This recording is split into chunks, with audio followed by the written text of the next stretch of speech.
जय श्री राम दोस्तों। देखिए मेरे प्यारे भक्तों, अगर आप ये सोचते हैं कि सब मेरे हैं, ये परिवार मेरा है और ये धन दौलत सब मेरी है, अगर ये ऐसी आपकी सोच है तो आप इस वीडियो को 2 मिनट देख लें। हो सकता है आपकी सोच ही बदल जाए, मैं मानता हूँ। तो आप ये वीडियो देखिए और फिर आइडिया लगाइए कि हाँ, बात कहाँ तक ये सही है और कहाँ तक गलत है। मेरे दोस्तों, मेरे प्रेमी भक्तों, देखिए एक भगवान का बड़ा अच्छा भक्त था, मगर वो मोह माया के बंधन से नहीं छूट पा रहा था बिल्कुल। भगवान को भी वो बहुत प्रिय था मेरे भक्तों। तो भगवान ने क्या युक्ति लड़ाई, बोले भाई इसे मैं इस मोह माया से कैसे हटाऊं। जब ये मेरा भक्त आगे चलकर मेरा नाम रोशन करेगा जग में और धर्म का प्रचार करेगा, तो मैं इस भक्त को मोह माया के कैसे दूर करूं, जिससे कि इसकी समझ में आ जाए कि ये कुछ और नहीं, जंजाल है। मेरे प्यारे भक्तों, देखिए भगवान की माया तो अपरंपार है। भगवान की माया के आगे तो कुछ सब चीज़ फेल है मेरे भक्तों, मैं मान के चलता हूँ। इसलिए मैं भगवान की भक्ति करने के लिए कहता हूँ और मैं खुद भी करता हूँ। देखिए जितना भी मुझे समय मिलता है मैं करता हूँ। मैं खुद पहले अपने मैं भी भक्ति करता हूँ और आप भी सब करें और बहुत कुछ मिलेगा आपको, ऐसी बात नहीं। और आप भक्ति में लग जाएंगे। देखिए मन अगर आपका भटकता है ना, तो उसे भटकने से रोक लो। बोले भाई मैं यहाँ नहीं रहना चाहता, मैं यहाँ रहना चाहता हूँ। जब एक बार ऐसा करोगे, 2 बार ऐसा करोगे, तीसरी बार में वो खुद ही रुक जाएगा। बोले भाई अब ये नहीं मानेगा। तो ये जो मन है ना हमारा, ये घोड़ा है, एक तरीके का घोड़ा है। ये ऐसे भागता है, बस कुछ बुझो मत, भागम भाग भागम भाग भागम भाग। इसे रोकना भी हमारे ही हाथ में है, किसी और के हाथ में है भी नहीं। तुम्हारा मन कोई और रोक ले ऐसा तो हो ही नहीं सकता। मेरे भगवत प्रेमियों, तो भगवान ने क्या कहा। भगवान ने जब उसके पास आए साधु भेष में, बोले भाई तू जो भक्ति करता है बेटे, उससे मिले आकर के। बोले बेटे तू जो भक्ति करता है, तू अपनी भक्ति को सही तरीके से क्यों नहीं करता। तो वो कहता पापा मेरा जितना समय मिलता है मैं करता तो हूँ मैं भक्ति। तो बोले बेटा उम्र काफ़ी हो चुकी थी, अपने बाल बच्चों के शादियों से भी भुगत चुका था वो, ये लगा लीजिए।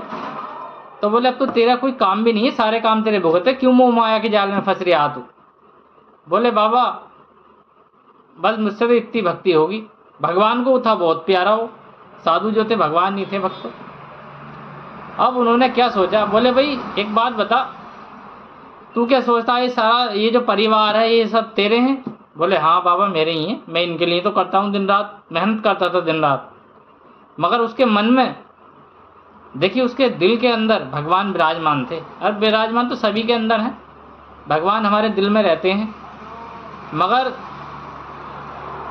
भगवान को जो प्यारा हो जाए, देखिए आज के समय में आपने देखा होगा कि लोग भगत बन रहे हैं। भगत तो हर किसी को तो भगवान नहीं चुनते ना, हर किसी को हर शक्ति चुनती है। इसलिए शक्ति को भी कोई प्यारा होता। बात मानोगे नहीं मानोगे। तो जब वो साधु महात्मा उससे बोले भाई अगर तुझे ये जानना है ये सब तेरे हैं, तो मैं तुझे थोड़ी देर के लिए देख मूर्छित कर देता हूँ, औरों को लगेगा कि तू मर गया है, मगर जो है तू सब सुनता रहेगा। बोले ठीक है। अब गुरुजी ने ऐसी शक्ति चलाई कि वो जो है उसके प्राण निकल गए। सब रोने फिप्पियाने लगे। बोले भाई खूब रो रहे वो।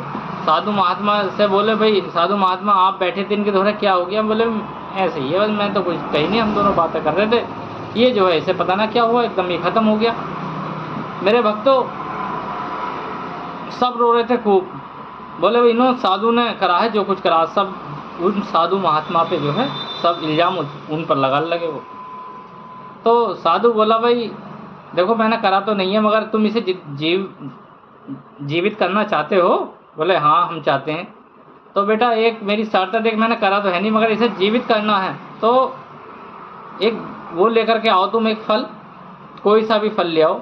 उस फल के में आप घर में जो है 4 सदस्य हो, मैं चारों को एक टुकड़ा दे दूँगा। उसकी घरवाली थी, 3 बच्चे थे, मैं चारों को एक टुकड़ा देता हूँ। मगर जिसके हिस्से में इसके हिस्से का टुकड़ा आएगा कि वो आदमी मर जाएगा और ये जीवित हो जाएगा, कोई किसी के हिस्से में भी आ सकता है वो टुकड़ा।